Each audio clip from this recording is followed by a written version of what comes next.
All right, so we're 10 minutes in, and I think we got Jonathan and Jeremy and a few of you guys on, and I guess we'll go ahead and dive in. And what we're doing is doing a recording so that everybody can watch it on their end.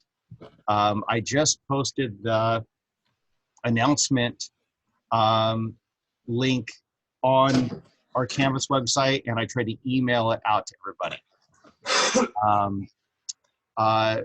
Today's lecture will probably be about an hour, I'm figuring. I don't think it will go longer than that. I put in for it to end at 11:30. I don't think we'll need that full amount of time. Honestly, today, guys, is a big test to see if this would even work. First of all, I want to say thank you for being here with me. Welcome to French Family Racing's garage here, which is a total disaster. But I'm happy that you're here. I hope everybody is safe and healthy out there. And this is a weird deal. We're going to try to make the best of it. I have contacted our administration about setting up some makeup lab time for you guys after this whole crisis blows over. And so we'll explore that. But until then, what we'll do each week is try to cover the lecture information in the class to the best of our ability. And I'm sure as I do this more, I'll get better at it, and it will keep moving forward. So anyways, I'm really excited to have you here. And today's lesson is on Flowbenches. And so with that, we'll get into them. I tried really hard to bring a bunch of stuff from the college home with me, but it just, like, I'm not able to bring a Flowbench home. So just grabbing a few small engine parts and stuff was about all I had time to do. And I feel bad because Nathan, we just had his motorcycle at the shop, and then now the shop's locked down. So, anyway. Carburetor for this lesson too. Yep. And carburetors is one lesson that I can do a good job with because I do have lots of carburetors and stuff here. I actually brought home a Holly and a Eldebrock as well to go over. So like I said, we'll do our best. All right. So with that, we'll get into the lecture. I'm going to just type a chat message that says, do you know if we'll actually get back to class with the governor shutting down the state or at all? Or are we just going to extend this semester? He didn't shut down the state. He didn't shut down the state. What he did was he just said that the schools may be closed until summer. No. We're in a quarantine state right now. Oh, yeah. Yeah, they said we were in quarantine. The only people right able now. to go out are the people running, like, grocery stores and stuff. Yep. Yeah, so what I have been told from the American River College administration, and this is actually the same thing now happening at Sierra College, is that initially they were thinking that we would be closed for 3 weeks, we would have spring break, and then we would come back after spring break. Now what they're saying is be prepared to be out the whole semester and start looking at how you can set up your summer school schedule to, one, not only make up for the lost lab time from this semester, but also to add stuff to your summer schedule. They also gave us a third option, though. They said also if this pandemic continues, to look at what classes you can offer strictly online for the summer. So we have basically 3 different schedules we're looking at for summer. I think in a best case scenario, we come back after spring break. In a medium case scenario, this is how we are for the rest of this semester, and summer school is normal and we open up labs again. And in a worst case scenario, summer school is done online as well, is conducted online as well. And that's where we're at. So as I learn more news, I'll put that out. I'll email that out for you. But I think really the authorities are just kind of waiting to see how many cases develop and where the peak of this thing is, so that they know what they're going to do. And then they're going to set guidelines, and of course, all the schools are going to follow those guidelines. They're forced to follow those guidelines. So, anyways, yeah, kind of scary stuff. I hope everybody out there is staying safe and trying to keep your sanity. I know even myself, I'm getting a little bottled up, so it's really exciting just to do this class and interact with you guys and look at things like Flowbenches. And this might be, how we are for a little while. But honestly, it has me thinking that, maybe this is a format for our classes in the future where we just come for the lab portions of the class and we do a lot of the lecture like this. So you guys let me know what you think. With that, let's jump into Flowbenches. One other Okay, question: go ahead. Would we have to re-enroll if it gets pushed all the way to summer for lab? No, we're not going to have to re-enroll. Well, you'd So have it'd to just enroll be for summer extended? school. Oh, you mean okay? No, I don't know exactly. You mean like to enroll in the lab portion? I would Yeah. probably have to submit a roster of the students who want to come back for the lab portion or something like that to the administration.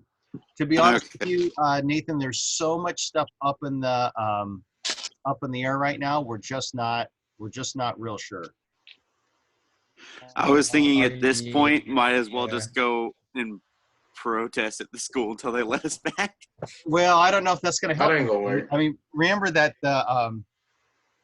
the authorities are setting the standards of what the schools can do, and no school is going to go against what the health authorities are saying to do. So, yeah, I've never seen anything like this in my career. So it is what it is. All right. Flowbenches. Flowbenches are a powerful measurement tool. We've had our Flowbench there in the shop, and we haven't messed around with it too much, but it is pretty interesting. You could honestly spend all semester working on the Flowbench. We can measure flow with our bench in both directions. So think of it, on the intake side, it's drawing the air in, and on the exhaust side, it's blowing the air out, right? So whatever you mount on the Flowbench right here, you can move the air through it both directions. The original equipment manufacturer, OEMs, Chevy, Ford, Chrysler, they started doing flow testing in the 1960s. And they set up some standards for that, but it was all really done in-house, guys. In the early 1970s, Neat Williams started Superflow, 1972, and he started making it available to the aftermarket. And then he came up with some different test standards that were different than what the OEMs were using. It kind of merged those two over the years. Okay, if you read that chapter in your workbook on flow testing basics, it's put together by the Superflow founder, and he talks about how he was racing Formula Vs and looking for different ways to make the car more powerful, and that's how things started on the Superflow side. All right, let's see if I can get this slide to advance. I've done something here. Okay, there we go. All right, and then let me annotate. Let's erase all this stuff I put on here. Okay, so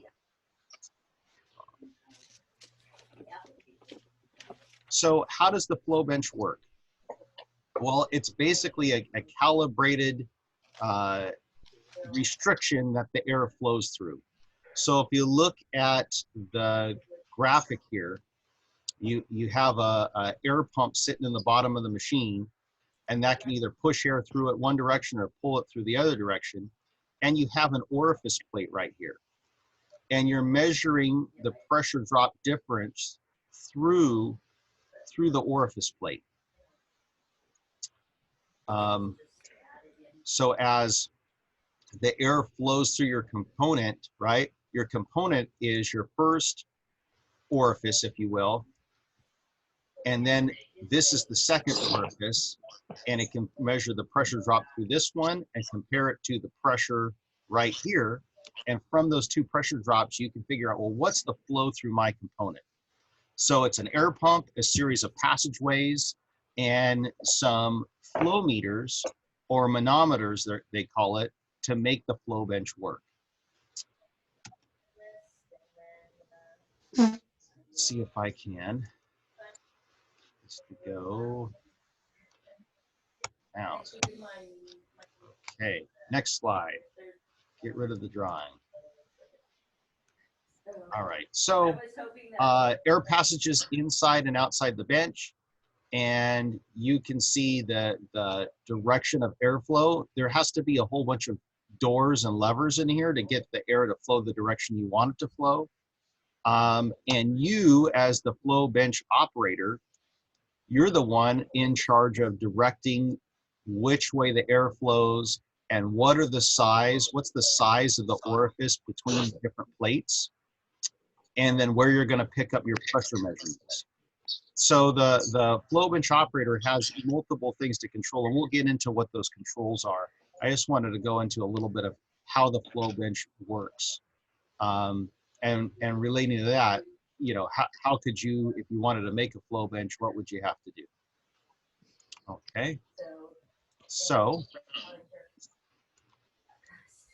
next slide is just that, creating a, how would you create a Flowbench? Well, your typical shop vac like this one right here, those usually don't have quite enough volume to give you really good measurements. But if you put on the biggest shop vac you could find, right, kind of like the one that is on the end of this tube here, you could build your own Flowbench. You would need a data logger and some pressure sensors. That's what's right there. You need to have your orifice plate, and you need to have the ability to log that data, or at least some type of cheat sheet. But probably one of the most complicated things is you got to have a way to secure your part to the Flowbench, and you can't have any air that's going to leak into that part from the outside, because that's going to throw off the measurements. So this kit in the picture, guys, this kit still costs $1,000. It's from the pressure sensors and stuff are from Performance Trends, and they actually make the software that we use on our Superflow Flowbench. And so it's like you supply your own shop vac, you supply your own plumbing and build up whatever rigged up stand you have. They give you the software, and they give you the pressure sensors and transducers, and that's still $1,000. So can you build your own Flowbench? You can. I don't know, you know, for a lot of folks, what they might get out of it isn't going to be that reliable, but it can be done.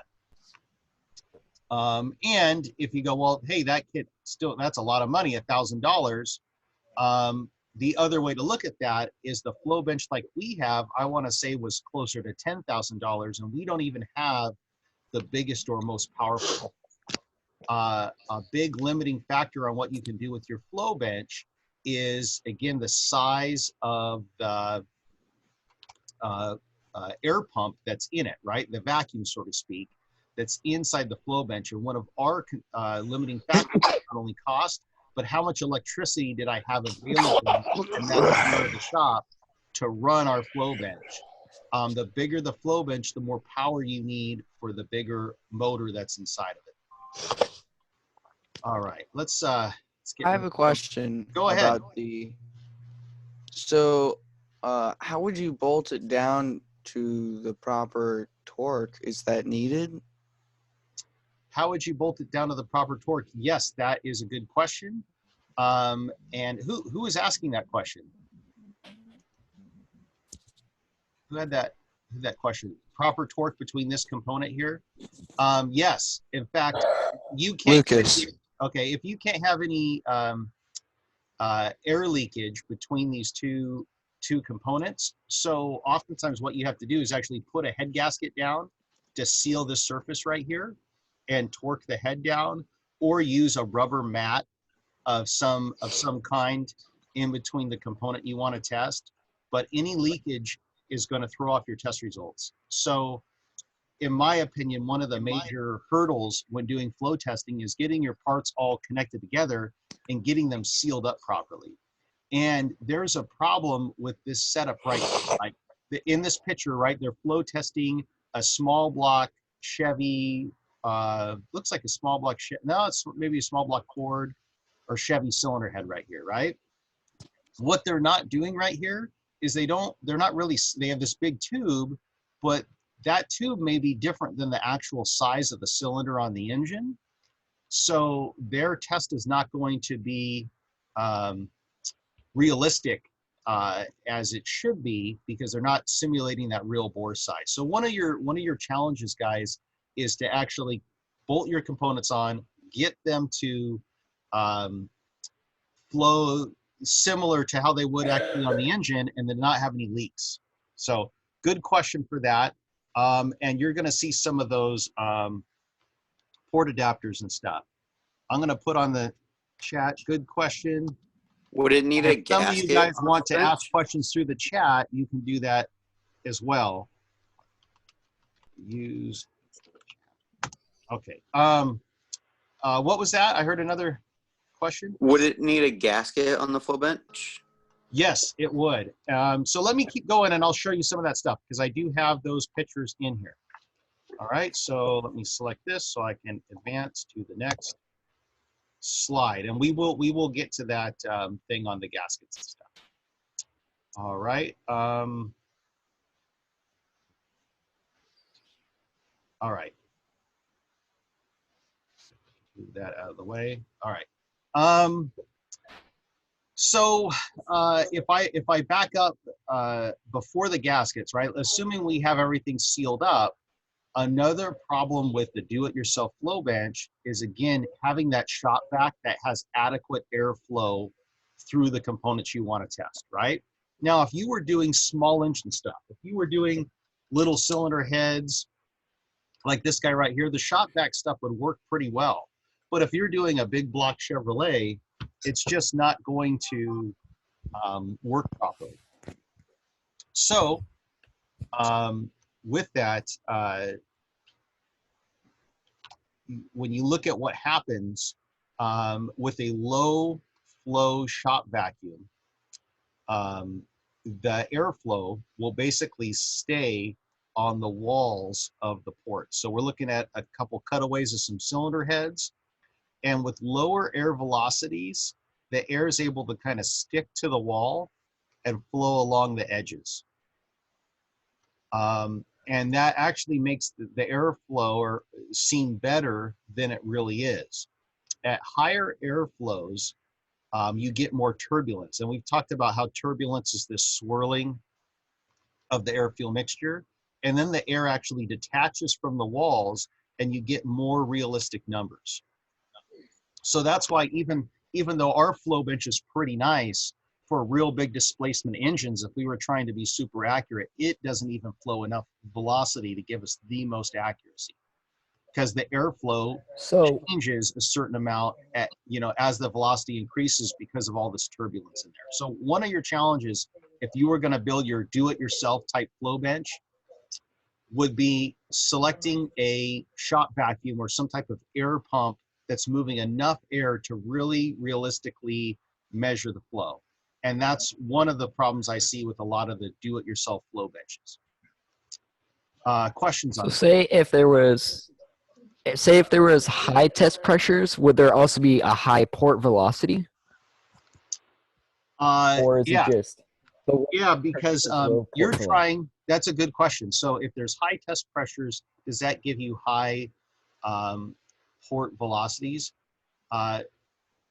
Yes, usually, right? There can be some type of weird circumstance where you're pressurizing things or something, but basically remember that if I go back to I go back a couple slides and we look at how this thing works. When we talk about test pressures, what we're talking about, if I can get my drawing tool back, is we're talking about the pressure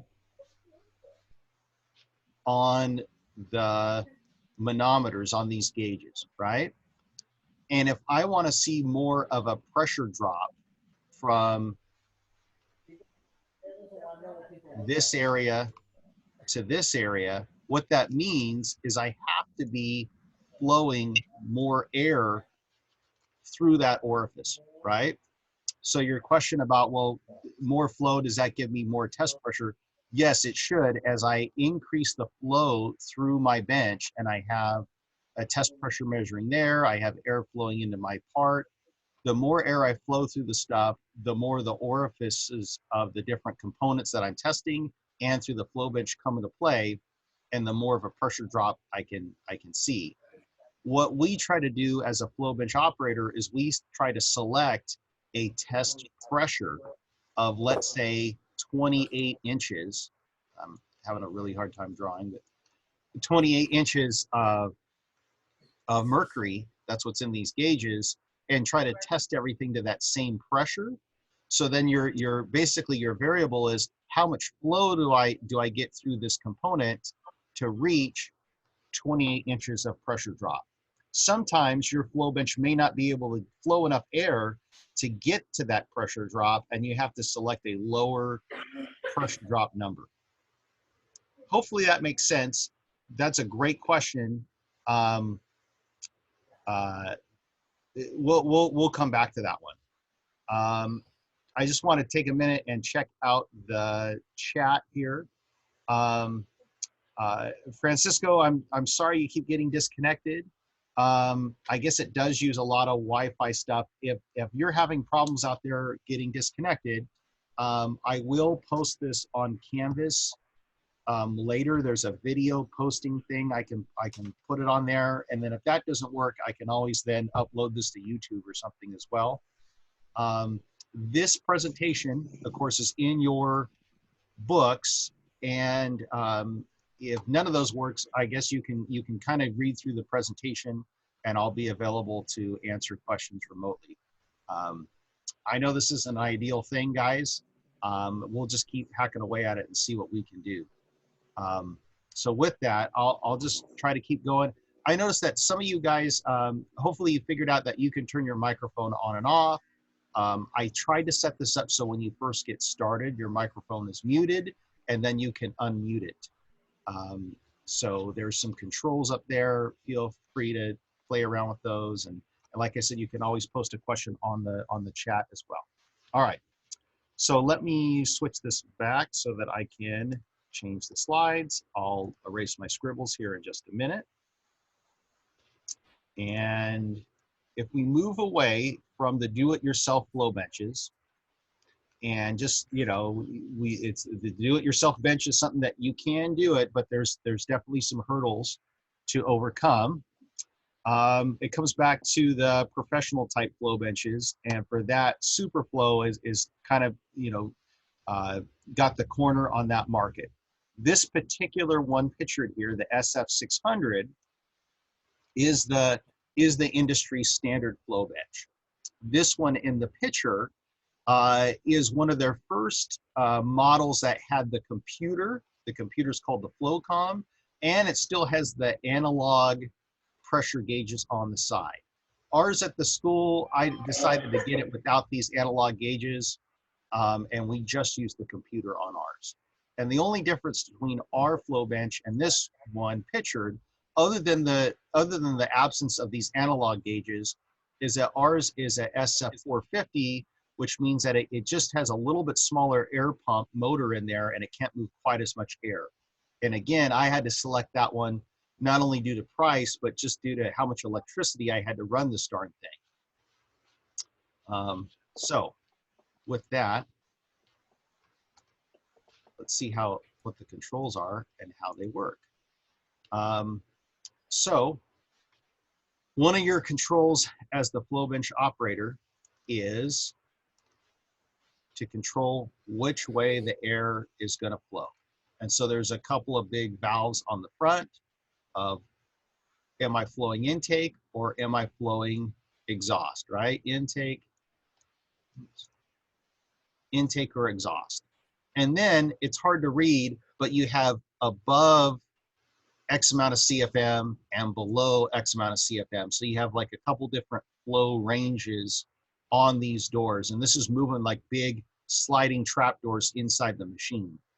On top of that, you have knobs here that control how much airflow is going through the components.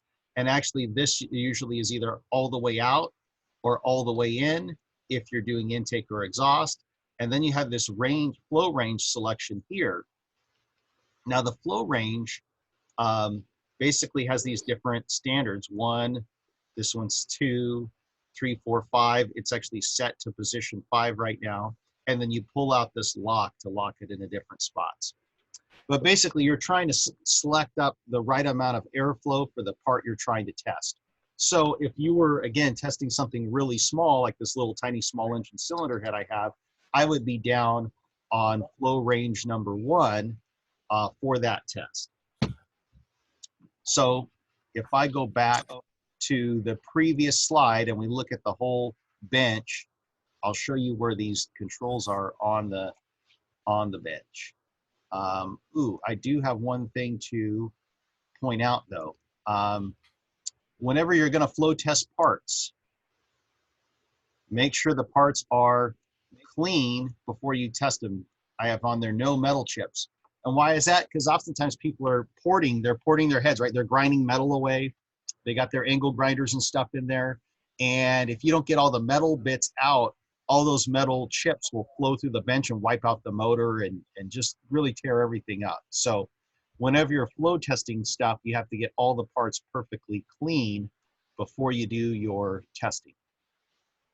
Okay, Now, I did watch a video on a flow bench being used, and they were flow benching an air filter. Yeah. For it looked like a pretty big air filter, and they were talking mainly about how they would cover it and they would actually gain.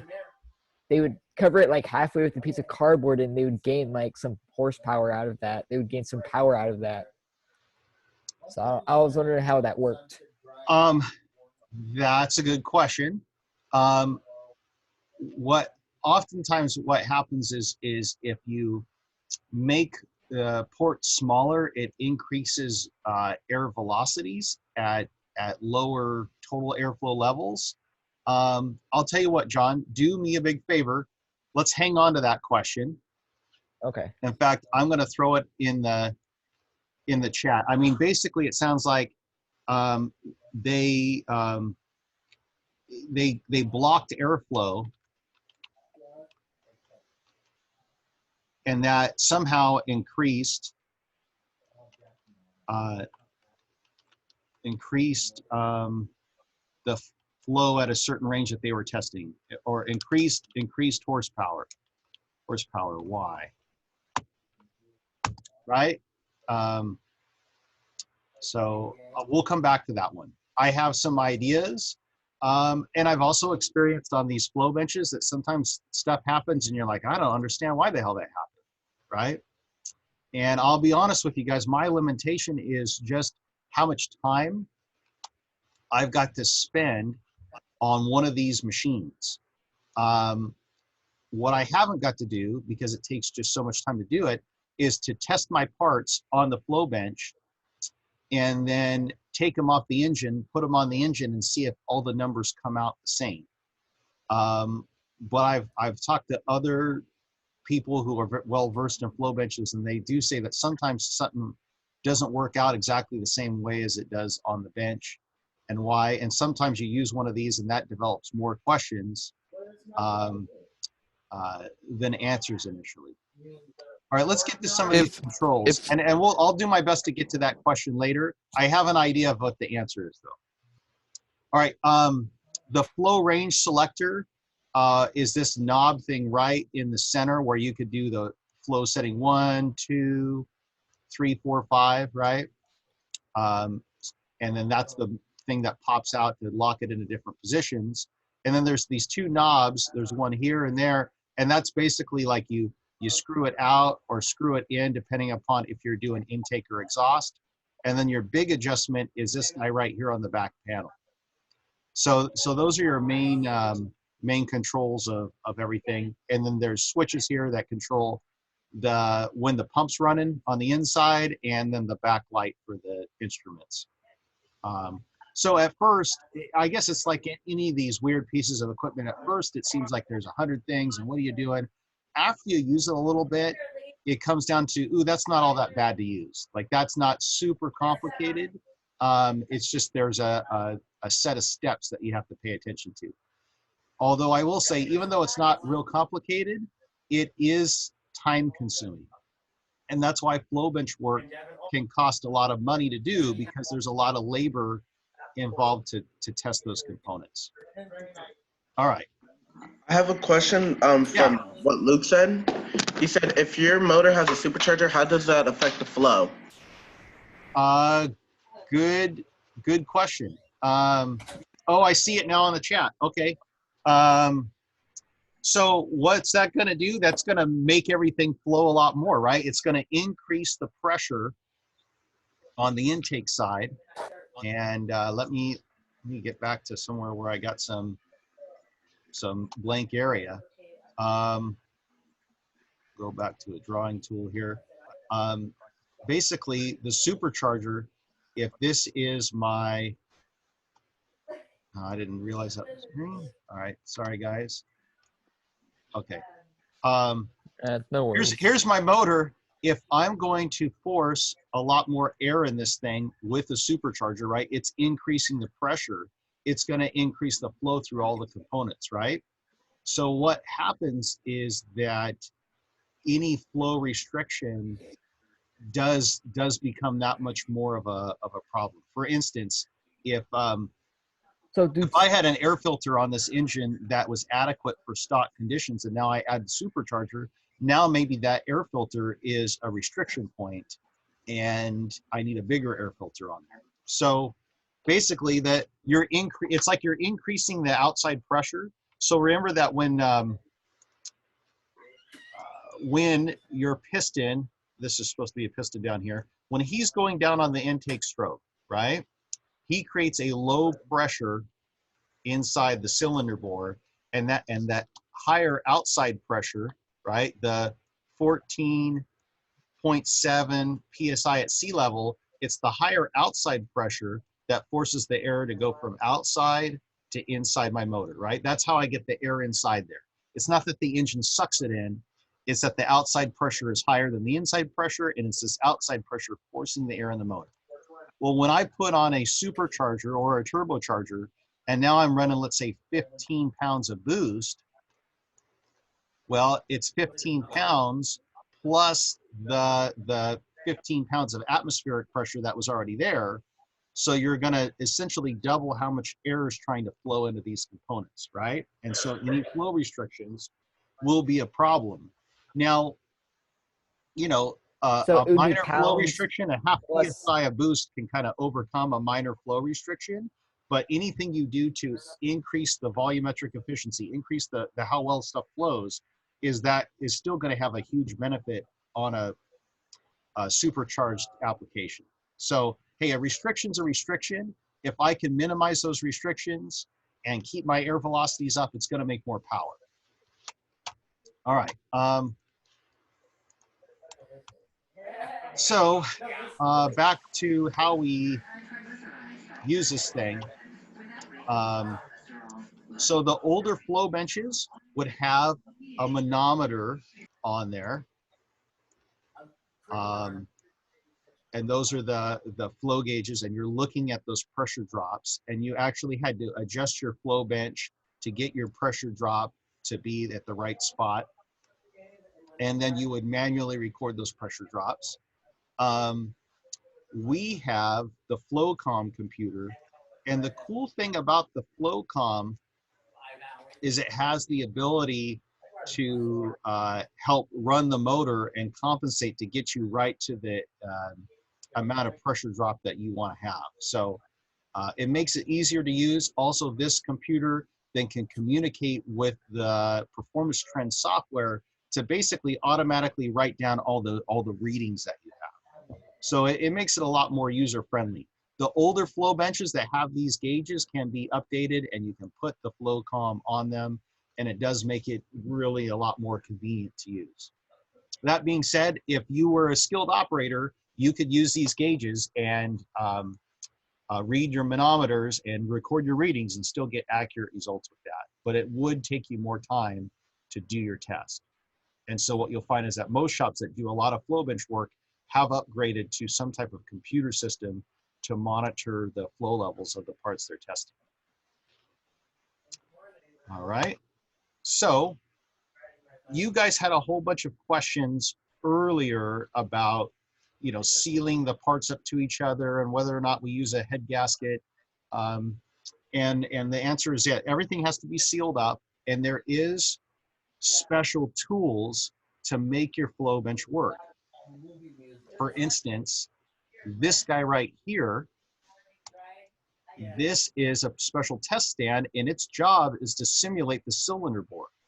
Your results are going to be a lot more accurate if you are simulating the cylinder bore in your engine. And so that's what the test stand's there to do. But then you have to not only secure this test stand to the Flowbench, but you have to secure your cylinder head being tested to the test stand. And there would be more cylinders on that test stand depending on how many cylinders, correct? No, what you do is you take your cylinder head. I'll change the picture here. Imagine this is my head, and I didn't draw it very well, but let's say it's got 3 cylinders. It's a V6 head. And I would just slide it over. So I'd put the first cylinder over it, test that one. Then I would slide it over and I'd do the next cylinder. And then I'd slide it over and I'd do the next cylinder. And I'd have to bolt it onto that particular stand each time. So it only has 1 cylinder bore in there, and you typically just slide the head into position. Why does it only have 1 cylinder bore? Well, there's only 1 hole in the machine that the air is being drawn through. So even if this top plate had multiple bores, you would still have to slide it over so that the holes lined up. So with this one pictured, this plastic one, you physically would have to bolt and unbolt the head to it. Now you're testing the cylinder head. Well, that means you have to be able to open up the valves. So if you guys look really carefully at this picture here, I can get my drawing tool back. We have some little tiny, leaky little valve springs in here because I'm essentially opening up these valve springs with this dial indicator right here. So I need to take the head apart, take the valve springs out, and replace those valve springs with lightweight testing springs. Then I have to have some type of fixture, which is what's shown here, that can attach to the cylinder head and open up the valve precise measurements. Because what I'm going to do is I'm going to open up the valve. I might open it up to, let's say, 50 thousandths of lift. So that would be 0.050. And then I might go to 100 thousandths of lift. And I would go all the way through the range that the valve would open up through its normal movement to see, well, how much does it flow at, 50% valve opening? How much does it flow at 100% valve opening? Am I going to get more flow if I open up the valves more? And what you'll find is you will reach a point in every cylinder head where I can only open up this valve so far, and then I don't get any more flow. So maybe I open up the valve to 500 thousandths or 0.5 or a half an inch. And then I open it up more. I move this thing open more to 600. And guess what? The flow doesn't change. Well, that tells me, well, then I don't really need to have a camshaft and a valve train opening this thing up to 600 thousandths because I'm not getting any more flow past 500, right? So I have to have some type of test fixture and stand so that I can not only simulate the engine cylinder bore, but I can precisely open up the valve and measure how much valve opening I'm doing. And this part of the tester is very mechanical. The FlowCom computer on our machine, it doesn't actually measure how much you're opening it. You tell it, hey, I'm opening it up 100 thousandths. You have to manually do that, and then you hit enter in the machine, and it records what the flow was at the opening you said it was. So if you set this thing, instead of setting it to 100, you only set it to 90 because you were being, I don't know, sloppy or lazy or something, that would throw off your results. So it's not just the Flowbench that gets you as far as costs, it's all the adapter stands and fixtures and things that you either need to build yourself or you need to purchase those. And what's kind of interesting is that Superflow themselves, they don't even make themselves, they don't make these adapters. Another company does, and we'll look at that company here a little bit later on. Okay. And so when people are testing their cylinders on a Flowbench, are they just testing to see if they're going to need a bigger camshaft? They could be testing to see if they need a bigger camshaft, or oftentimes they're modifying these ports. So they're hogging out material in the ports, and they want to see what that does to the flow. Or they're testing different components, different types of heads or different air filters to see which ones flow the best.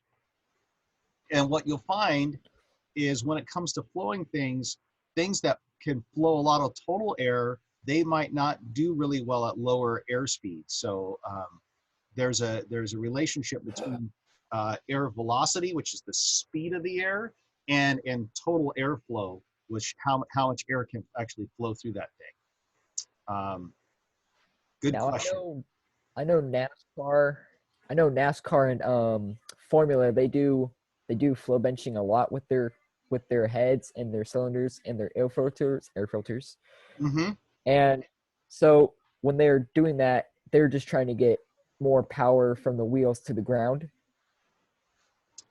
Yeah, they're trying to get more power from their engines, and I guess so. Here's one of the major advantages of the Flowbench, right? If let's say I'm working on this cylinder head in the picture here, I'm working on this cylinder head. Well, imagine that.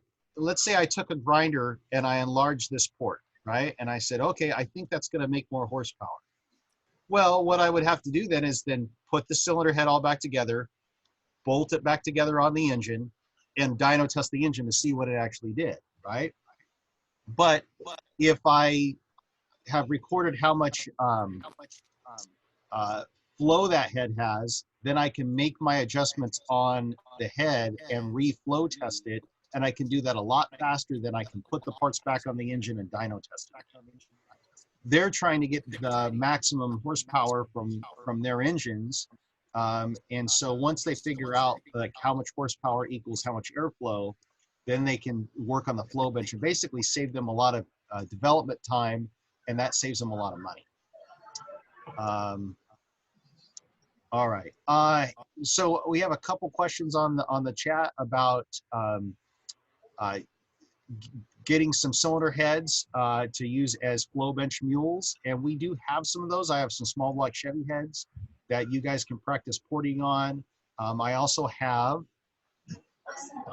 some of these small engine heads. The neat thing about these is that they're super cheap, and you only have to worry about porting one cylinder.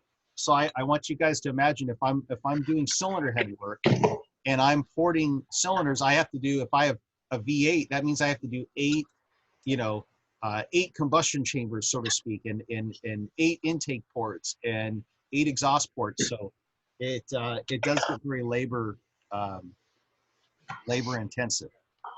And everything would be the same as testing for a single cylinder engine or like a go-kart engine. A lot of things will be the same. That being said, that each head design and each manifold design is going to have its own particular characteristics, but you can learn a lot from the small engine stuff. All right. Essentially, these little small engines are kind of like one slice of a small block Ford or a small block Chevy. So That's one of the kind of the neat things about it. Frank asked, what's a good rule of thumb when taking material off the heads? Frank, hold on to that. We'll get to that, okay? All right. So I was trying to cover just some of the extra tools that you need if you're flow testing. I'll get rid of some of my scribbles. Radius inlet flow plates or inlet flow guides. These little plastic plates. And if you don't have a plastic plate, although this makes it fast and quick and easy, you can put on some of this modeling clay and kind of do the same thing. The flow plate is going to be a little bit more repeatable and reliable. Well, why do you guys think, why do you guys think that we need to put this plastic plate on there? I think the plastic plate would probably act as a gasket, or would create some would also, yeah, sort of like a gasket, how it creates separation and it sort of seals and locks the air in, so there's no leaks. That's a pretty good idea. Not for this one. Basically, all this is providing us a smooth edge. So if I look at this cylinder head right here, and I highlight it with some, I don't know, some yellow there, that's a pretty sharp edge. And as the air goes over that sharp edge, it's going to create a lot of turbulence, and that's going to throw off my readings. Meaning that with that sharp edge on there, right? With that sharp edge on there, that port's not going to flow the same as it would if the intake manifold was actually bolted on to the cylinder head. So what I have to do is I have to, if I want better, more accurate test results, I want to soften that edge. And so you can see in this picture, the guy has that red modeling clay on there. All that's doing is providing a nice round, smooth edge to get the port to flow more like it would when the intake manifold is on. So it takes you a little bit of time to lay clay on every one of these ports, like you can see the guy doing in this picture. So the idea is that the radius flow guide, this thing right here, you can bolt it to the head really quickly and get good test results. And that helps you, you know, have more accurate readings for what you're doing. And also, when I was doing the reading for the basic principles in Flowbench, in the workbook, I highlighted for a 2-inch wide port, use a 1-inch radius inlet guide as the minimum radius. That's really good. Yeah. So what they're saying is, and this, I think this picture is a pretty decent example of that.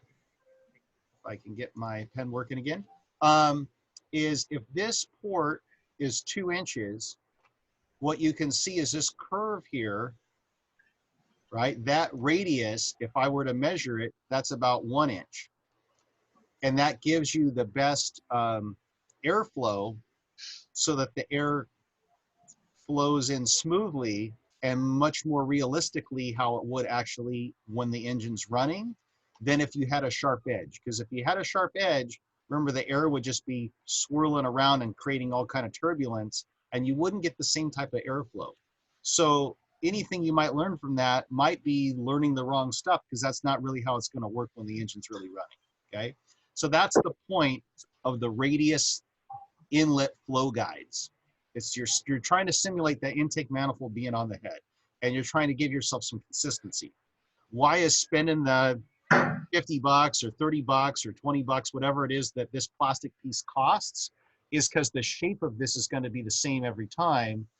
If you're using clay and you're not consistent every time, that could throw off your results a little bit. We tend to use the clay if we're doing oddball stuff that we don't have the guide plates for. And honestly, I don't have a lot of guide plates for stuff. I have guide plates for small block Chevy and small block Ford, and I have fixtures for that. I don't have fixtures for everything. I would like to buy more fixtures, and it just, you know, haven't quite had the funding to do that. So we're working on it. We have built some of these fixtures ourselves as well for some of the small engine stuff. And that's part of it. Sometimes you do have to just build your own parts to make stuff work. So, all right. So there's a couple other like specialty things. Now these aren't things that we have, but the idea is that if you wanted to measure the pressure drop at different points in your component, that's what these pilot tubes here are for. These pilot tubes, which are these guys right here, you can tap them into different parts and see what the pressure is at different parts that you're testing. Also, if you wanted to see that swirling action of the air, that's what this wet flow attachment is all about.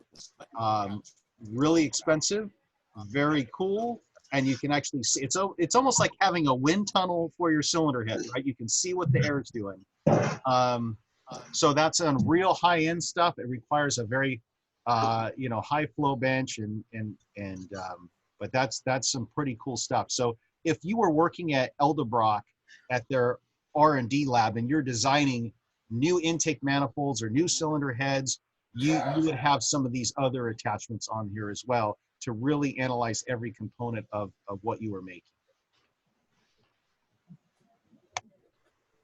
Okay, the steps, how do we actually do this stuff?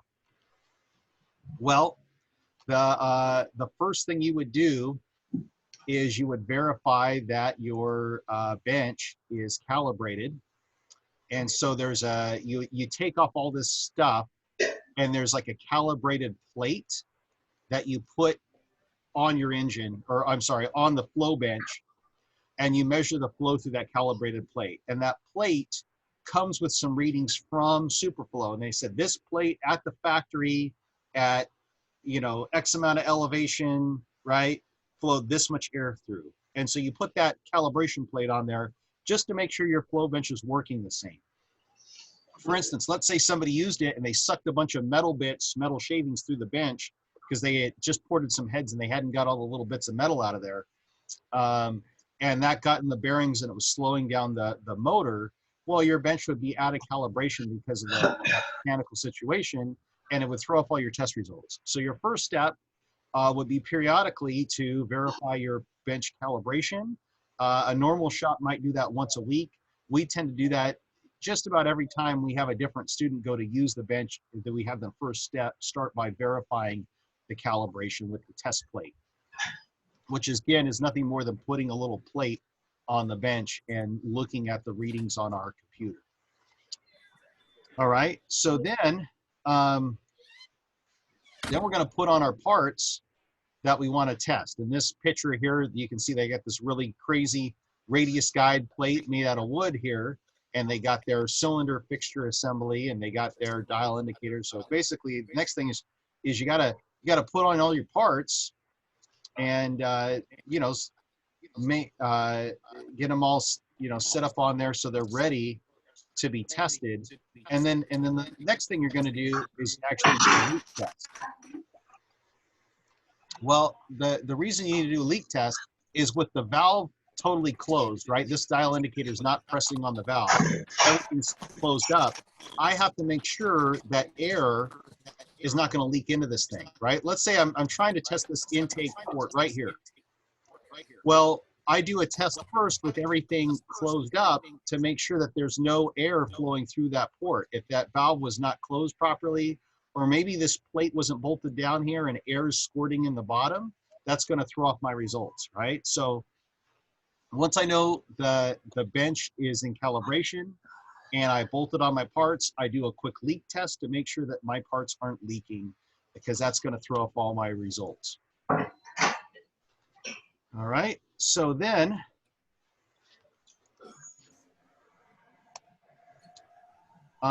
we're going to select the desired flow range. Well, the flow range is this knob on the bottom of the machine. Get that to work. There you go. It's this knob on the bottom of the machine, and you kind of gauge it off of, well, what am I testing? How big is the port? How big is my valve in my cylinder head that I'm testing? So you can anticipate whether you got this flow range in the right spot. If you don't have this in the right spot, you're not going to get good readings from it, and you should figure that out as you're using it, because you won't be able to pull the same amount of pressure drop. So So say if you were testing like an air filter off of an NHRA drag car, you would just choose like what was you'd be desired for picking that. the highest flow level, right? So for our machine, if we're doing an air filter, we're going to be at the highest flow range. We're going to be at flow range 6 or 5. But if we're doing one of these small engines, we're probably going to be on flow range 1. If we're doing a small block Chevy cylinder head, like in the picture here, we're going to go from probably flow ranges 2 and 3, maybe up to 4. So if I go to the next slide here, and I get rid of some of my scribbles from the previous slide, what you can see is in your Flowbench instruction manual, they give you some rules to follow here. They say, hey, if you're going to be doing a 1-inch valve, right? You know, you're going to have about this much flow. From that, you can select your flow range pressure. So basically, the bigger diameter you have, the higher the setting you want to run on the machine. Now, if you were these things, if you were recording everything by hand, let's say you're using one of the old benches and you're looking at the manometers, then what you would be doing is opening up your valve a certain amount. So you can see on here where we would write down how much valve lift. Let's say this is 50 thousandths and 100 thousandths. And basically then you would say, okay, I'm at, let's say 28 inches of test pressure. And what was my flow? All right.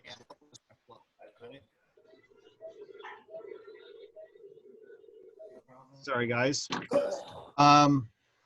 So all this data that you would hand write down on a flow test sheet, our flow computer can record this stuff down for you as well, to help kind of speed things up and make things easier. Okay, but this would be some of the And different that would information that you would want to know when you're doing a flow test. All And right. so that would sort of be like running on the dyno. It would Exactly. automatically Yeah, record your data. this is like your dyno printout, right? This is your dyno printout, and some of the stuff like on the dyno, you wanted to know the displacement and what vehicle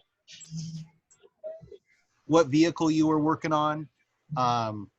You know, so with that, this is the type of information that you would want to know. All right, let me keep going to the next slide. And I will. Did you see my question in the chat? No, give me a second here. Well, I saw the one about the heads. Oh no, here we go. How would restrictor plates work with like this in NASCAR? Well, the restrictor plates are going to limit. They're going to limit your flow, and they're going to set up all kinds of weird vortexes and stuff going on in there. So, but ultimately, they're going to restrict how much air can flow through the motor, and so that will lower the power. It will lower the airflow. That'll lower the power.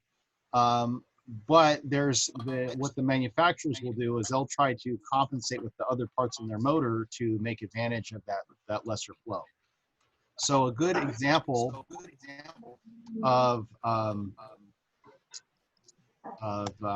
engine builders kind of getting around the restrictor plate thing is like an old Smokey Unit trick is he figured out, well, if the restrictor plate, let's say it only let the engine draw in 600 CFM of airflow because of that plate, he actually made the engine's displacement smaller and found that was more efficient, and so it actually made more horsepower with the smaller engine flowing that 600 CFM than a bigger engine trying to flow 800 through CFM through a restriction that restricted down to 600. So there's ways that you could modify the other components of the engine, the cylinder heads, the intake manifold, to make the most out of what airflow is available. All right. So in this slide, what are we looking at here? Well, replacing the manual sheet where you had to record all the data, if you had the FlowCom computer and you had some pressure sensors and stuff, you could use this software to record those results for you. And what's interesting is that Superflow, they're not even the ones that make the software for their own Flowbench. They use these guys' performance trends here to make the software for their stuff. Now, for your guys' class, I said, hey, this was a book that you guys might be interested in getting.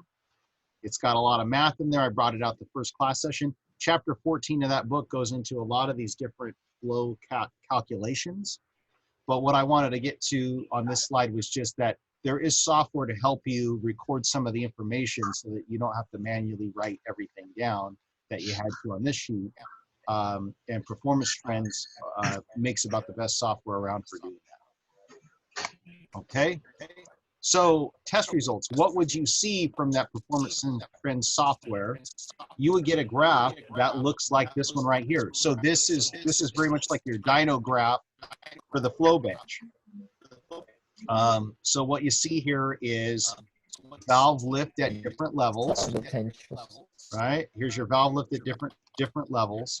500 thousandths, 100 thousandths, 150, all the way up to 350 thousandths of lift.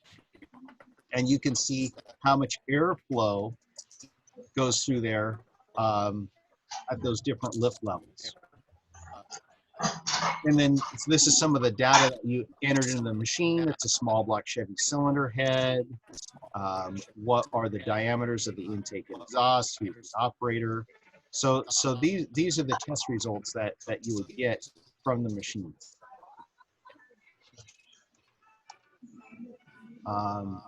Here we have a picture of kind of a generic flow test, right? That's been kind of drawn over. But what you have here is your theoretical airflow. Your theoretical airflow if the port was ideal. So this, I guess in the red line, what you have is if you had no port at all, right? Like you just had a passageway, this is how much air it could flow at different valve lifts. This is the actual theoretical best airflow that you could get in a port. And the green line was the stock port, and the blue line was what they got after they actually did some work on that port with their die grinder. So one thing. So the theoretical airflow is basically just your potential. Yeah, it's like you're comparing what do I actually have here? What do I actually have versus the potential, right? This is, you know, what I actually started with. That's what I got to. This is the potential of if I really have an intake port, and that would be like how much airflow could just flow around that valve. So it shows you that it's really hard for us to get anywhere close to the theoretical airflow in a real component, like a cylinder. All right, so now we got a little math, and I don't want to scare you guys, but it is kind of interesting. Over many years, the guys at Superflow, well, first the auto manufacturers, and later on the guys at Superflow figured out that if I can measure the airflow and then I can dyno test the motor, I can start seeing correlation between those two things. And so that's what they did. They figured out, hey, there's a direct correlation from airflow through the engine to horsepower that you make. Now, that's assuming a lot of things. What you're assuming is that the engine is optimized for horsepower. It's got the right air-fuel ratio. It's got the right ignition timing. So there is a lot of assumptions there. But if the engine is optimized to take advantage of the available airflow, right? Meaning that it's got the right air-fuel ratio, good ignition timing, all that type of stuff. Well, then you can use this formula here to figure out how much power this engine should make based on how much airflow I had through that particular component. So what do you got here? Well, their little acronym here for PC is the power per cylinder, right? Which could be done in horsepower or kilowatts. We usually will use horsepower. C power is your coefficient of power, which is based on this table. So remember how earlier I said that you could test things at different pressures, 28 inches, 25 inches, 15. Why would you do that? Well, you know, I like the 28 inches, right? That's going to be the most airflow through the component, creating a lot of pressure drop.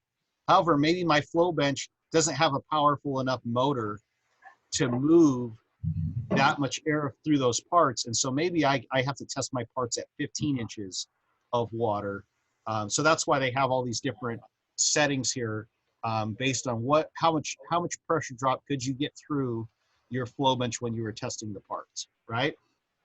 For instance, if we put a big high flow air intake on our engine, we would not be able to get it to the 25 or 28 inches. We would be testing it at a lower pressure drop level. So anyways, this table gives you a different coefficient of power number based on what test pressure you were running your tests at. So then ultimately it comes down to, well, how much airflow were you actually getting through your parts, right? What's the corrected airflow through your parts? Why do they say corrected? Because we're probably going to be testing this thing at different temperatures or different elevations, so that you correct for that type of stuff. Okay, so basically this is how much airflow do we have through the part we're being tested. So we take the airflow through the part we're being tested, we take the coefficient of power, the number from this table, and that's going to give us how much horsepower we can make in each cylinder of that engine, right? Because we're testing each combustion chamber separately, right? We're testing each cylinder head or whatever component separately, so that's why we're figuring this out, power per cylinder. Okay, so if we did that, just for fun, we'll throw some numbers on here and we'll see what we get. Okay, so airflow through each port is the, if the airflow through each port is the same, then you could use that same port for everything. You would be more accurate if you actually flowed each port in the engine. But what you can often do is just multiply all the cylinders together and figure out what your total power is going to be. So here's our example. We measured 200 CFM of airflow, right? That's what we measured on the flow bench. So at maximum lift, we had 200 CFM of airflow through our cylinder head, let's say. And we were using a test pressure of 25 inches of water. So on the table, the coefficient is a 0.27. So we throw that in, and that tells us, okay, well, we then would be making 54 horsepower in that cylinder at maximum airflow. If we were on an 8-cylinder engine, then that should give us 432 horsepower.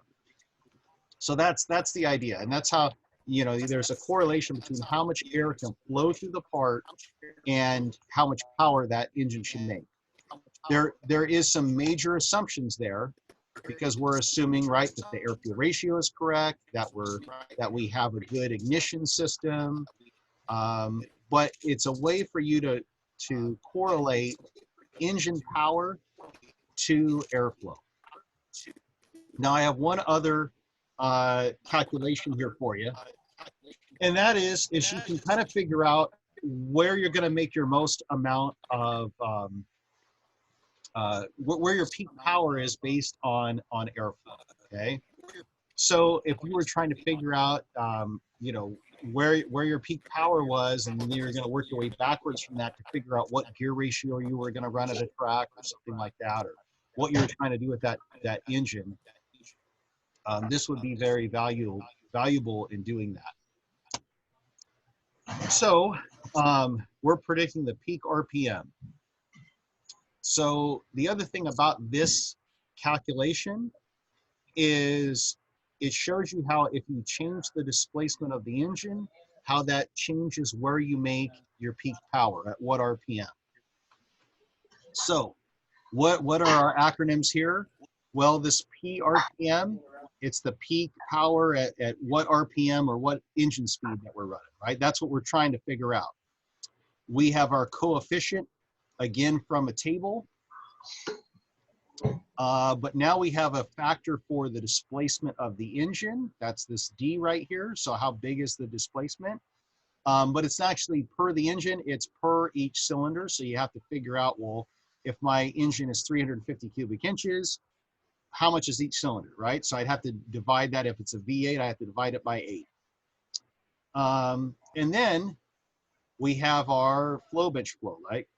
Correct is CFM. So how much air actually flowed through the components that we were trying to test. Okay. So we take all that stuff and we'll figure some things out with that. So what we have here for this one is we have a engine displacement of 355 cubic inches. And again, we were flowing 200 cubic feet per minute CFM through that port. So first we got to figure out, well, how many inches are in each cylinder? It's a V8 engine, so we take 355, we divide it by 8, and we got 444.375, so just a little bit over 44 cubic inches per cylinder. Then we can take this equation and throw some numbers in there, right? So we take the CRPM, right? We take our numbers there from the chart, and we take our displacement. So if we tested this thing at 25 inches of water, and on our flow test at 25 inches of water, we flowed 200 CFM. This is our correction factor, 1265. So we got 1265. We divide that by our displacement. We multiply that by the 200, and we come up with the RPM of 5701. So theoretically, based on our measurements and these calculation factors from Superflow, what they're telling us is that this engine's going to make 432 horsepower, and it's going to make it at 5,700 RPM. So it pretty neat. It does make some assumptions that everything is right with the engine as far as air fuel ratio, spark timing, all that type of stuff. And this would be engine dyno numbers, not chassis dyno numbers. Remember, chassis dyno stuff's going to be lower, but it shows you that correlation between airflow and horsepower. Okay, so with that, we'll do one more of these. And what we'll do is, what we'll do is we'll do these numbers again, but we'll do it for this graph. Now this was off of a 454, that's a big block Chevrolet. BBC would be the acronym, right? BBC Big Block Chevrolet. That thing flowed 260 CFM stock. So the green line there, its peak right here was 260. Then they ported it, and it flowed 280. That's the blue line. And this was tested at a 25-inch test pressure.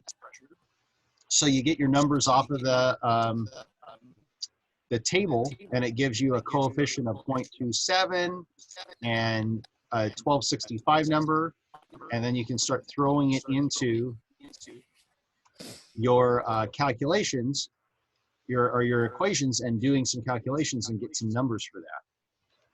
And what I did ahead of time was try to do some of those calculations for us. Let's see if I can get that up on the screen here. Okay, hang on a second here. So if I move that stuff to the side, got too much stuff on my screen. There we go. Oops, let's get rid of all these lines. Eraser. Okay, and let's make this a little bit bigger. So would the equation go 454 equals 260 times 380? So one of the things you have to do first is you have to figure out what is your displacement per cylinder, right? So you take that 454 and divide them by 8, right? And the one thing this is kind of what threw me behind the times this morning, is I had brought home the Elmo document camera thing right here. And I was trying to get that to work on my computer so I could just switch over to that, and I couldn't get the darn thing to work. So I'm a little bit limited, but let's see if I can Where's my calculator? get the calculator up. So a couple of things here is, can you guys see the calculator on my screen? Yeah, I can see it. Okay, good. Yeah. All right. So I would take the 454, right? That's an 8-cylinder engine, a V8. So I divide it by 8, and it tells me 56.75. 56.75, and I do have that written down right here, right? I'll underline that. So I do need to figure out how much displacement do I have per cylinder. Now, if I just want to figure out my total horsepower, right? Like how much power does that engine make with those different airflow numbers? Let's see if I can get that up. That's going to be this first formula, right? Like how much horsepower does the engine make based on that amount of airflow? So I use my coefficient number and I multiply these two things together, right? So how did I get that coefficient number?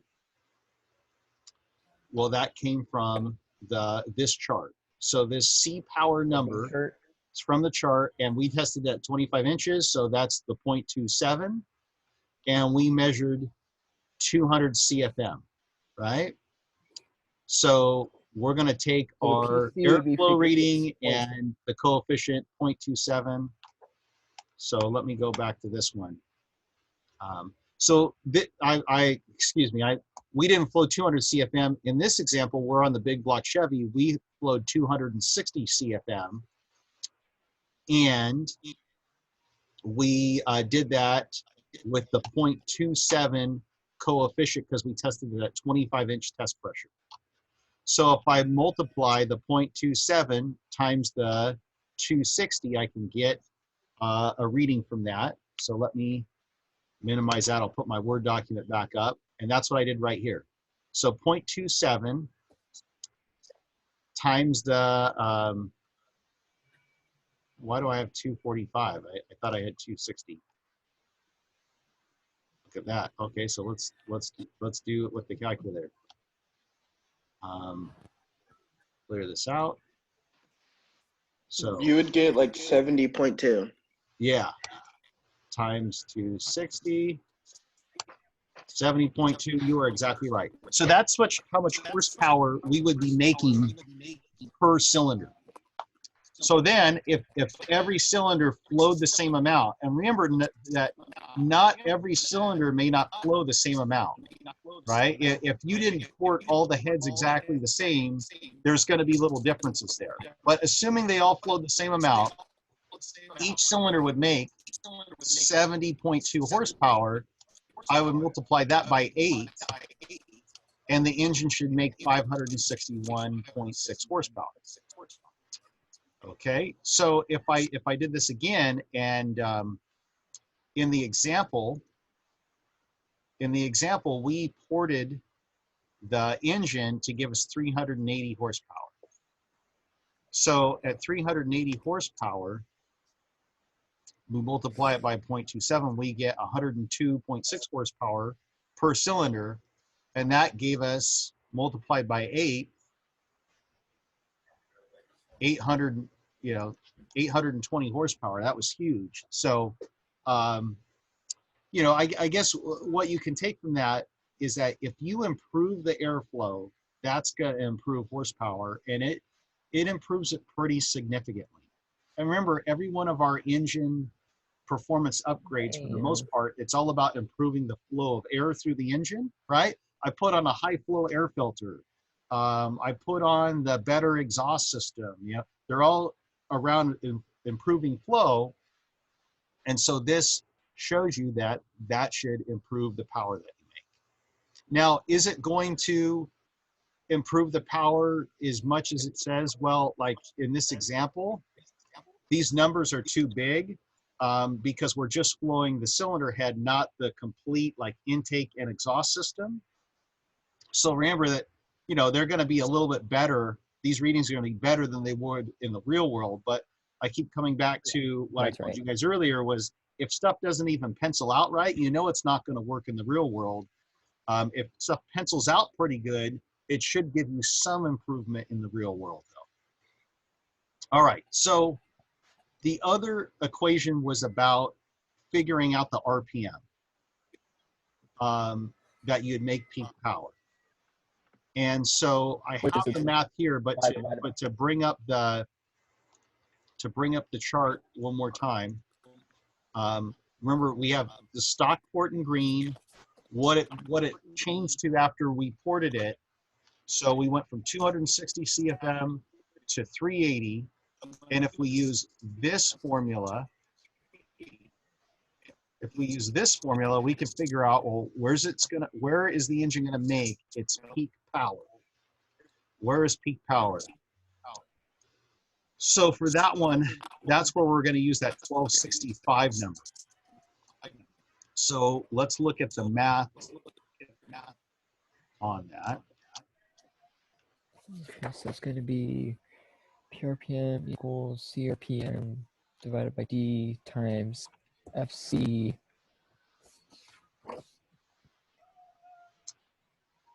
Yeah, so it sounds like John's on it. This thing was ran at the, let me get the calculator up in. So we'll start with the 260 CFM again, okay? We figured out that the engine had 56.75 cubic inches per cylinder because it's a 454. We divided that by 8. And the 1265, this number right here, that came from the chart that Superflow gives us in the manual, right? So the chart says, okay, you tested it at this pressure, you're gonna throw that number in there. So we take that number, we divide it by the displacement. So the 1265 divided by the 56.75. And it gave us that number, and then times that by almost 22.3. And then, yeah, then you multiply that by the 260. That's how much airflow went through there. And you kind of came up with this number. So 5,795 RPM. Yeah, isn't that crazy? So, kind of neat. We got basically 5,800 RPM. So that motor was stock porting, in theory, would make maximum power at 5,800 RPM. Now, again, here's what's not taking into this equation. This is just based on the flow of air through the cylinder head. What about the rev limiter? Well, the rev limiter on a big block Chevy from the factory would be a hell of a lot lower than 5,700 RPM, right?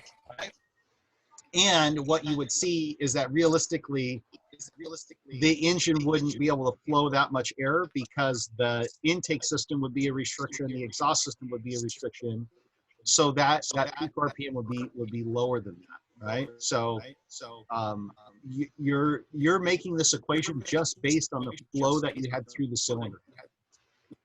And so what that's doing is it's artificially bringing up the RPM number.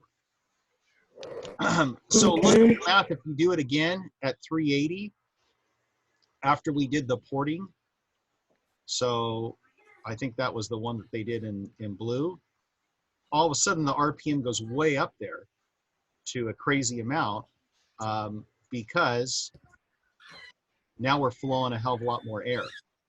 And so that means to actually take advantage of that airflow, the piston's got to be moving faster. So kind of interesting. The last thing I wanted to do, my last little bit of math here, is let's say a guy like Nathan here put a big, huge, long stroke crankshaft in that big block Chevy, and they pumped that thing up to 572 cubic inches. So all of a sudden the displacement got a lot bigger. Well, if the displacement gets a lot bigger, that affects the RPM. So because the displacement got bigger, the displacement per cylinder is larger, and look at how it drops the RPM level of where it makes the most amount of power. So it shows you that airflow has a big effect not only on how much power the engine makes, but at what RPM the engine makes that power, and displacement's a big factor on that as well. All right.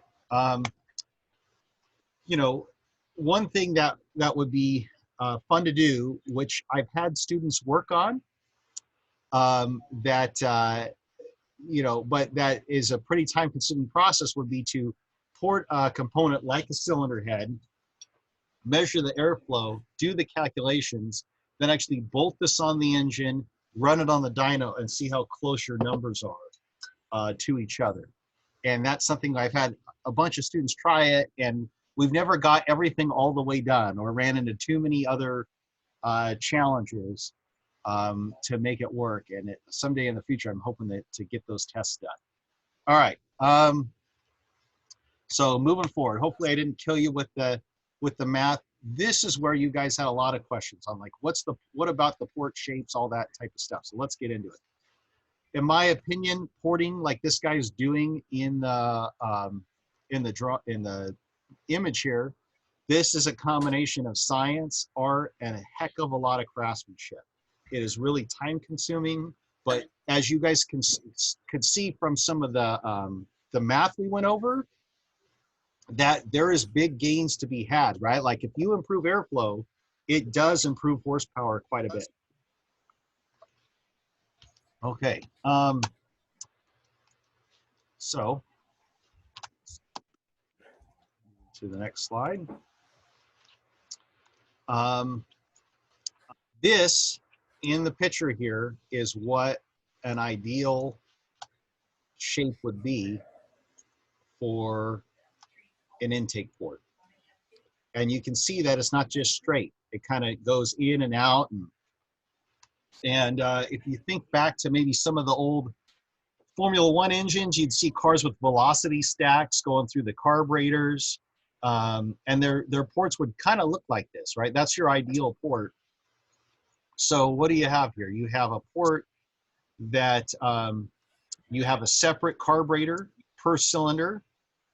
The venturi area of the carburetor, the area where it gets skinny right here, is about 85% of the intake diameter.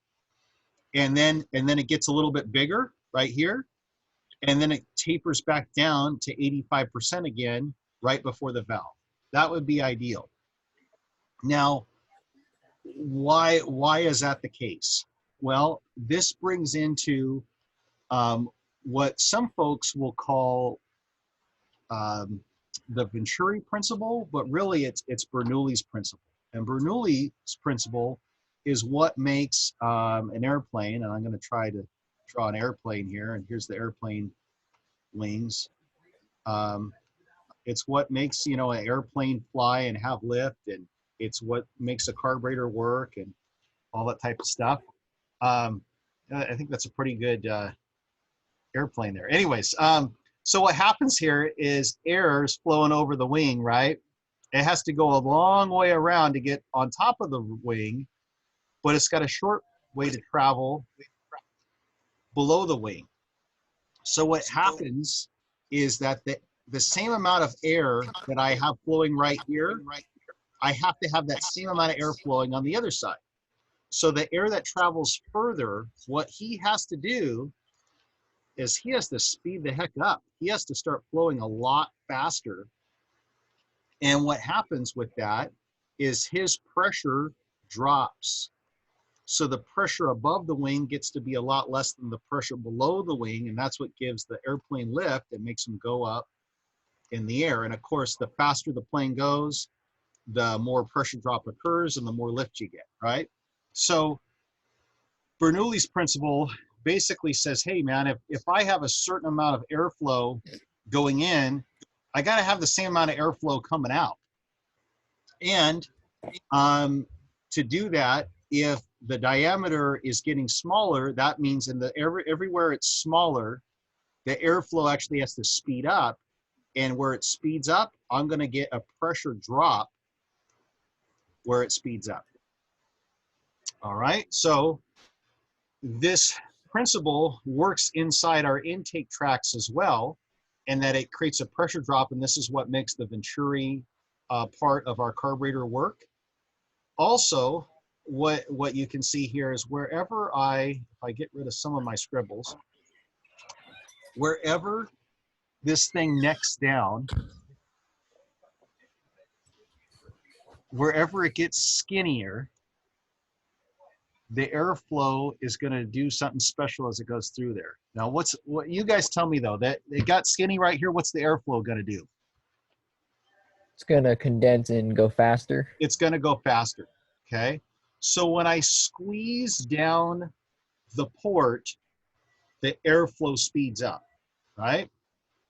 So why is this thing not just a straight tube? Why is the ideal intake port not just, well, that's supposed to be straight, and I did a terrible job with it, but not just a straight tube? Because it actually flows more air because of that Bernoulli principle, because of that Venturi effect.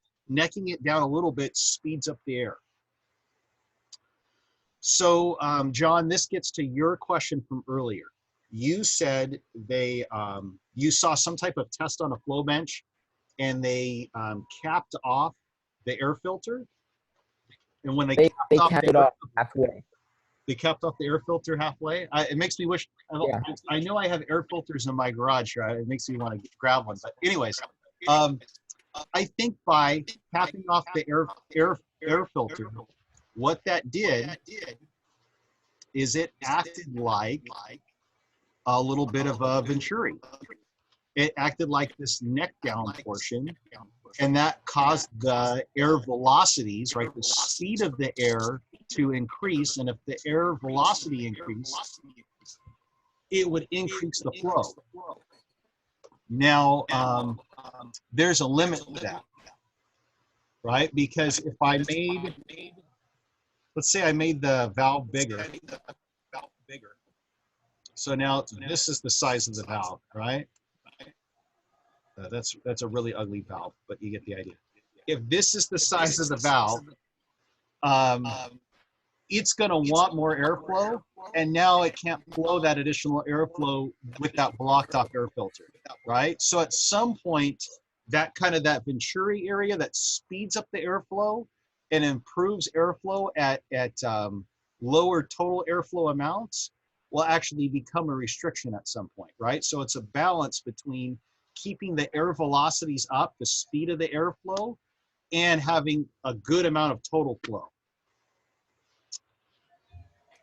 So I know that seems a little weird, but it's if you make your ports really big, it'll actually slow down the air and hurt you, especially at low RPM. So, and we've kind of seen that already, right? We've talked about how if we improve a lot of like high RPM power, it hurts low RPM power, right? So if we increase our maximum airflow, it's going to kill the air velocities at lower speeds, and that'll hurt our low RPM power. So it really depends on what are you trying to do with the engine. So ideal port shape and flow, guys. I'll just highlight some things on this guy. Flow losses arise from changes in direction, right? So anytime I have bends and stuff in the port, that's going to cause a flow loss. The port area is between 65 and 100% of the valve area. So if my valve area is, let's say, 2 inches, I don't want a port that's 4 inches wide. That's not gonna give me good flow characteristics. Remove if you're porting your cylinder heads or whatever, you want to remove material from the outside of the port bend, not the inside. Why does this work? You're improving the airflow by increasing the radius of the bend, right? You're making it not turn as sharply, and that's going to help. Port length and surface finish are not super important to flow. In fact, you want a little bit of roughness there. The greatest port loss, flow loss, is really close to the valve. Basically, that ½ inch behind the valve and in front of the valve, that's where you have the most amount of impact as far as flow. And that means that the valve seat shape has the biggest factor on how much air is gonna flow through that port. Although it says it's not important to flow, but wouldn't a smoother surface finish make it flow faster? It would. However, you want a little bit of roughness there to give you just a little bit of turbulence to promote good air-fuel mixture, right? So especially if you're running something carbureted. So there's been tests done that actually show that if you make the ports perfectly smooth, like mirror glass smooth, it actually hurts performance a little bit. And what tends to work well is a little bit of roughness, and a good example of like your ideal port shape would be like the surface of a golf ball, how it's got little dimples in it, right? If you think of a golf ball, and I'm not drawing the whole, but it's got these little dimples, that actually flows through the air really well. And for an intake port, that works. That's a good surface finish. So first we should know the different parts of the port if we were going to really get into this. We got the port roof on here. We got the port entry, the short-term radius, the long-term radius, the throat. It's this area down here where you have the most bang for your buck, right? Valve guides poking through the bowl or pocket. So you want to know all your parts here. And I am the guy that's made the mistake myself, just starting to remove a bunch of material, thinking that if I took material from here and made this bigger, it was going to help things, and it actually hurt things because it lowered my air velocity. So let me show you what I mean here, and I got some nice graphics for you on this. So if you look at a stock cylinder head, this is a cutaway of the cylinder head, and what they've done through extensive flow testing is they figured out where all the restrictions were. So a little bit of wall friction. So Nathan, you were talking about the surface finish here, right? Well, that's only 4%, but there's a little bit there, right? bend at the valve guide. There's a little bit of loss there on number 3. But if I look at, well, where's the biggest restriction point? 5 and 6. This is again where you have your most bang for the buck, right? That's where you have the most impact of what's going on. Wouldn't you say 4% would still be a lot considering the significance on intake? It's still a measurable amount, but if you can come out and smooth this area, like unshroud the valve, see this number 8 right here? If I can remove material there and unshroud the valve, that's going to have a much bigger effect than this would. Does that make sense? But hey, if we're trying to do everything, then we're going to take every percentage point we can, right? So I think what I'm getting to, maybe this picture is a little bit better. So would you take it to like 2,000 grit and then scuff it up with like 600 after, just to give it a bit of roughness after? Yeah, that would be very time consuming, but that would definitely be a good plan of attack. And this is the surface finish that's like the golf ball. That gives you the ideal airflow characteristics. And these new Rottler CNC machines actually have the ability to give you surface finishes like that. So that's not going to be something that you're not going to be able to produce this finish by hand. You're going to need a machine like this one here to do something like that. But there is, gains in that area, right? However, that being said, if I look at this diagram here, I get rid of some of my scribbles there. What you can see is they've separated out the port in A, B, and C, and looked at the different flow levels of each part. And you can see that this is the part at the bottom that gives you the biggest flow restriction. A lot of people will get into what they call gasket matching, which I've done that myself, and it does make a difference. And what that means is let's say I lay my gasket on, or let's say, here's my intake manifold gasket. Here's the hole in my intake manifold gasket for the port. And then here's the actual intake port in the cylinder head, right? What a lot of people will do is they will,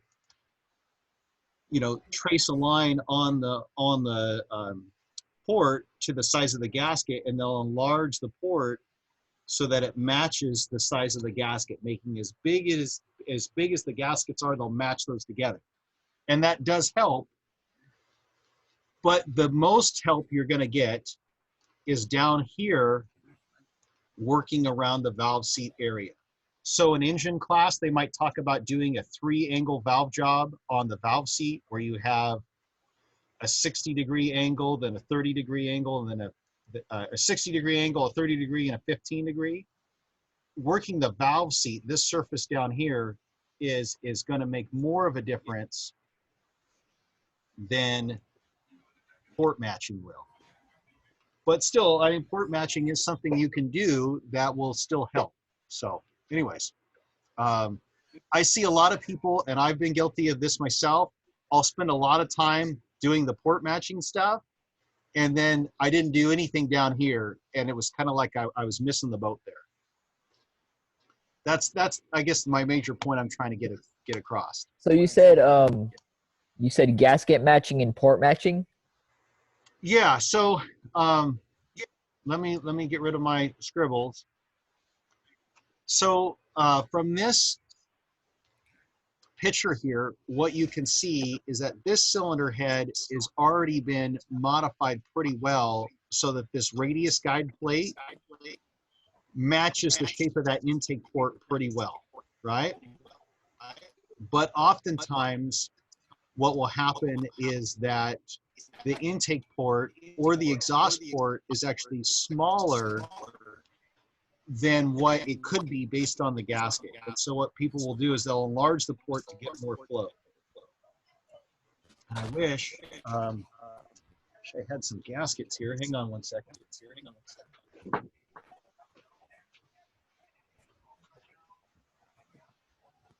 And I got all these parts here, and I don't have well, maybe I can put something together here. Not much there. Okay. Let's see if I can go to, let's see. Hang on, guys. I'm just trying to move some stuff on my screen. And screen, whiteboard. I'm trying to make my camera feed bigger, but hopefully you can see. So I have a little cylinder head, and I got this gasket, right? And what you can see here is that the gasket is bigger than the cylinder head surface, right? So for instance, if I wanted to unshroud, there's my exhaust valve right there. If I wanted to unshroud this exhaust valve to open up space around the valve, I could take material away from the cylinder head and open up that surface area around the valve, and that would help improve the flow out of that exhaust port. Now, there's a downside to me doing that here, is that if I take material away from this surface, it's going to lower the compression ratio, right? So it's a balance, like, is the increase in flow going to be offset by the decrease in the compression ratio of the engine? Anyways, so that's kind of the balance, and the only way you can figure all that out is through testing stuff. So, but if you took the same concept and you were looking at the intake port of your cylinder head here, you could increase this port here to match up the gaskets perfectly, and you'll see that's often what people will try to do. But I can't stress this enough. The most performance increase is going to be working in the valve seat area. It's this area here at the right around the valve that has the most bang for the buck, and that's why you'll see people and they're trying to do maybe a 6-angle valve job so that they have a really nice surface here so the air flows well against the valve seats. So that would be a power gain. Yeah. And I guess the other thing to take away that is kind of evident on this picture is that you need to think about the airflow not just at maximum valve lift, because the valves are only open to their maximum amount for a split second, right? You spend more time with the valve at part opening than you spend it with it at full opening, right? So increasing the airflow at partial valve lift is really important. All right. So normally, in a normal situation, this is where we would, break and we would do a demo on the Flowbench, on our SF450 Flowbench. And of course, in our situation now, we can't do that. But I have We have YouTube. I've set up some stuff here. Oops. I've set up some stuff here for you to just kind of see these guys more in operation and how they work and what they do, to give you more information about it. Is that going to be in Canvas? Yeah, it is, and I'll show you where it's Okay. at. So Did I'm going to somebody say close pick and pull field trip? close my presentation here. Let's see, there we go, and I'll close this. Don't save. All right, and I'll open up. That actually sounds like a fun idea, a pick and pull field trip. Yeah, go out to pick and pull, get yourself some heads. You know what you could do if they were junk heads too, is you could do different things with each set of ports to see which one flowed the best, right? Okay, so can you guys see my computer screen right now? Yeah. Yes. Okay, it says Zoom. All right, so here's what we're gonna do is I'm gonna open up another tab and I'm going to a website that says castheads.com. These Brzezinski guys, they actually are the ones that make all the adapters for the Flowbench. So it's kind of weird. Superflow makes the Flowbench, but they don't make the software for it, and they don't make any of the adapters for it. So if I go to flow testing equipment, these guys are the ones that make the flow test stand, and they make the little tiny weak valve springs, and they make the radius guides. So anyways, since these guys are the ones that make all the adapters and stuff for the Flowbench, and I remember earlier I was saying, hey, I have adapters to do small block Chevrolet and big block Chevrolet and LS1s. So you can see what this stuff costs. Like I have, you know, I don't know, That's pretty $1,000 expensive. worth of adapters, Jesus Christ. but I don't have everything, right? Oops, what happened here? I don't know how I did. Chrome closed. Yep. Cast heads. Chrome. So on Canvas here, and I'll try to get it going. I have a link to this website, but basically these guys sell all the adapters and stuff, and they have a really good educational thing. And I would love to get some other sliders and stuff. But you can see that they're all pretty darn expensive. Slider. You know, if we had, you know what I noticed? I think that's talking about a Miata, even though they spelt it wrong. Anyways, it'd be nice to have some other slider stuff to test other engines. But if you go to, let's see, flow test equipment, and then instructional video series. How would you test a rotary? You couldn't test it with any of the adapters these guys make. You would have to make your own adapter.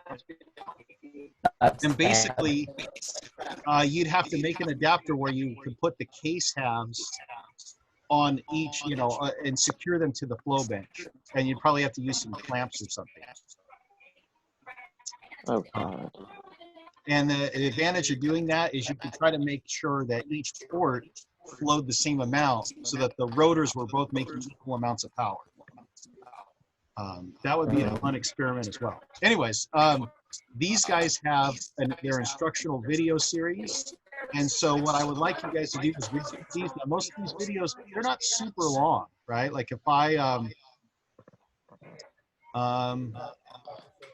grab one, oh, here, how about this test for leakage? You can see it's only a 2-minute video. So altogether, maybe it's a half hour of video. But this guy just really just like, go ahead. Our homework is just watching these. Our homework is just watching these videos. Your homework is watching these videos. You're gonna answer a couple questions. In fact, let me open up our Canvas page and we'll check it out. Okay. So because I can't demo the Flowbench for you, we got this guy from Brzezinski demoing the Flowbench for you. Your homework, if I open up ARC Canvas and try to get myself logged in again here.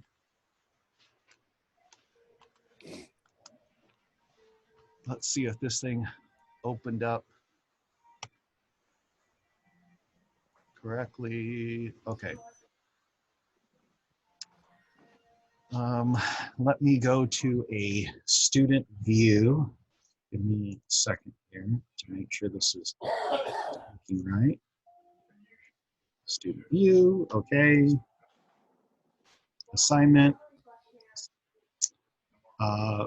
Oh, by the way, great job. Some of you guys have already done a profile picture and sent me your address. Next week, I'll be trying, if you send me your address, I'll send you the part 2 of our workbook, okay? So assignment, Flowbench testing, and March 20th at 12 a.m. So this should have opened up today, and we have a few weeks to do this. Basically, this is the link to that cast iron heads, that Brzezinski racing website. And what do I want you to do? First, go to the discussion and make some comments on there about what you saw, maybe things you liked. I mean, you might watch those videos and go like, man, that seems like way too much work. Or you might think, hey, this seems really easy. But basically watch the videos and comment on the discussion page. So let me go to that discussion page. And we've had this discussion page open for a while. John's already put a question on there. And sorry, Frank, I was slow on the invite. All right. Anyways, so make a comment on the discussion page. Let me go back to that assignment. So that's the first thing I'd like you to do. And then, you know, watch the videos. And then I want you to send me a video, send me an email that basically says, what are the steps to do the flow test? And the tip is the steps are in your PowerPoint presentation. It told you the steps, right? It was first, check the calibration of your flow. Then bolt your parts on, then do a leak check, then figure out what your flow range was going to be, right? So give me what are the steps, and having some notes on there like, hey, your parts should be clean so you don't suck a bunch of metal chips through the machine is really good.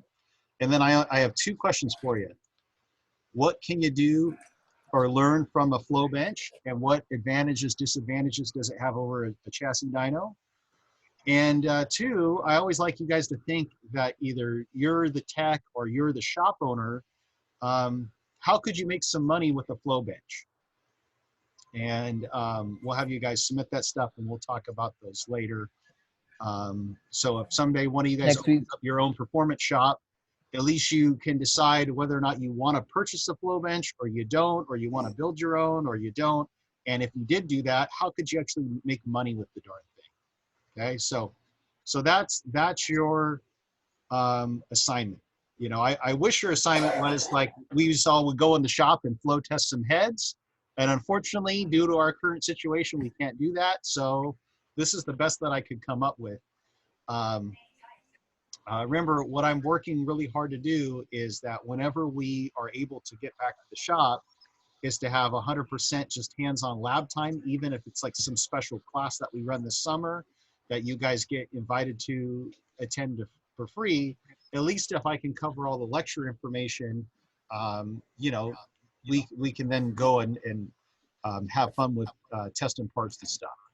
I guess I'll end it on one last thing. Nathan or one of you guys, you mentioned going to pick and pull and getting some heads. Remember that I have the flow adapters for small block Chevy heads and big block Chevy heads. I don't have flow adapters for everything. For instance, Ford stuff is different than Chevy stuff. The head bolt spots are in different areas. So if you're going to do some special weird cylinder head, for instance, for this clone cylinder head, what I had to do was get a thick plastic plate from Top Plastics, drill holes in it to get so that I could bolt the head to the plate, so I could then bolt that plate to the flow bench, so that I had a way to secure the part I wanted to test. So if you wanted to get some junk heads, you had something laying around, the other thing you'd have to think about is how can we adapt that cylinder head to the flow bench. So anyways, with that, you guys have a great week. That's the end of our class today. We actually went a little bit over time, and I apologize. I had technical difficulties getting this thing to turn on and start working. Then I didn't send the invitation out till late. So I think if we take that off, it was just about an hour and a half or so. I really appreciate you guys being online. It's good to see your faces and interact with you. So post some stuff on the discussion. You can also send me some questions. I'll do my best to answer them. And we're going to do our best to continue to have a good class where at least you get to learn stuff about engine tuning and performance. If you guys come across any resources online that you think are really good, feel free to share those to our discussion page as well. Like, hey, watch this video, or check this video out. This part doesn't make sense, and we'll see if we can answer those questions or share some good stuff that we find. With that, everybody take care and stay safe and healthy. All right, you guys, I'm going to take off. All right. All right. See you later. Yeah, thank you, everybody. French. Bye. All right. Bye. Later, Mr. French. See you later. Maybe decide what you want for lunch so I can cook it.